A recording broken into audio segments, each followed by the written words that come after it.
Okay, class, in today's lesson, we're going to talk about vectors in the plane, which is found in section 6.3, part 2. Our objective is to perform basic vector operations and to represent vectors graphically. So with vector operations, the two basic vector operations are scalar multiplication and vector addition. Geometrically, the product of a vector v and a scalar k is the vector that is the absolute value of k times as long as vector v. If k is positive, then k times vector v has the same direction as vector v. And if k is negative, then k times vector v has the opposite direction of vector v. And so this is a not a demonstration, but an example of vector v. If you take half of vector v, it takes half the size. If you double vector v, then it takes vector v and doubles it. But if you look at negative vector v, it is the same length, but in a negative direction or the opposite direction. And then negative 3/2 is the negative direction, and it's 1 plus half of itself. So it's actually a very good representation of it. To continue vector operations vocabulary, so it says to add vectors geometrically, you position them without changing length or direction so that the initial point of one coincides with the terminal point of the other. So the sum of vector u plus vector v is formed by joining the initial point of the second vector v with the terminal point of the first vector u. So if you look at the first one, when you have u and v just kind of in their own element, essentially what you do is you then take the true vector u in the second example, you'll take vector u and connect vector v to the end of u, and its resultant vector is the answer. So vector u plus vector v. Just connecting the beginning of u to the end of v. So this technique is called the parallelogram law. So for vector addition, because the vector u plus v is often called the resultant of vector addition, and it is the diagonal of a parallelogram having vector u and vector v as its adjacent sides. So a few more definitions. So let vector u be u1, u2, and vector v be v1, v2. Be vectors and let k be a scalar, which is a real number. Then the sum of vector u and vector v is the vector u plus vector v, which would be u1 plus v1, comma u2 plus v2.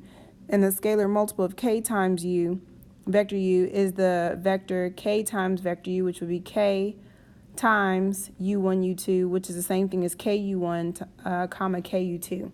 The negative of vector v is v1, v2, is negative v, which is negative 1 times vector v, so that would be negative v1 and negative v2. And is the difference of vector u minus vector v, which is equal to u plus the negative of vector v, so that would be essentially subtraction, which is u1 minus v1 and u2 minus v2. So it says let vector v be 2, 5 and vector w be 3, 4. Find each of the following vectors. So 2v is the same thing as 2 times 2, 5, which would be essentially you would distribute the 2 inside, and so that would become and that's a negative 2. Sorry, I forgot to write that. That's negative 2. So this is negative 4, 10. Okay. For this one, v plus 2w, v is negative 2, 5, plus 2w, so that's 2 times 3, 4. We're going to do this second portion first. So that would give you 6, 8. And you still need to add that to negative 2, 5. So its resultant vector would be 4, 13.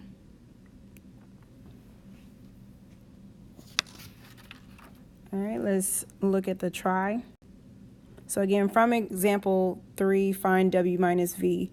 So w, again, was 3, 4. And we are going to subtract v, which is negative 2, 5. Okay, that would then become 3, 4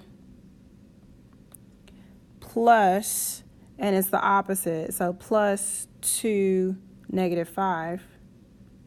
And then you add them, so you get 5, negative 1.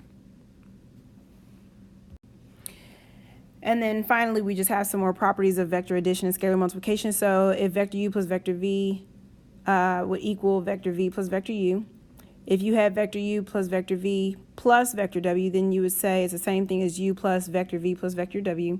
Vector u plus 0 is vector u. Vector u plus negative vector u is 0. C times d of vector u would be the same thing as cd times vector u.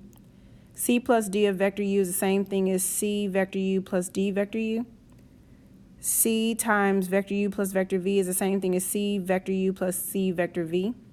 1 times vector u is vector u. 0 times vector u is 0. And then the magnitude of cv, or c vector v, would be equal to the absolute value of c times the magnitude of v. That's a lot of rules to have, but at the end we are done. So if you guys have any questions, again, please be sure to come see me for tutoring.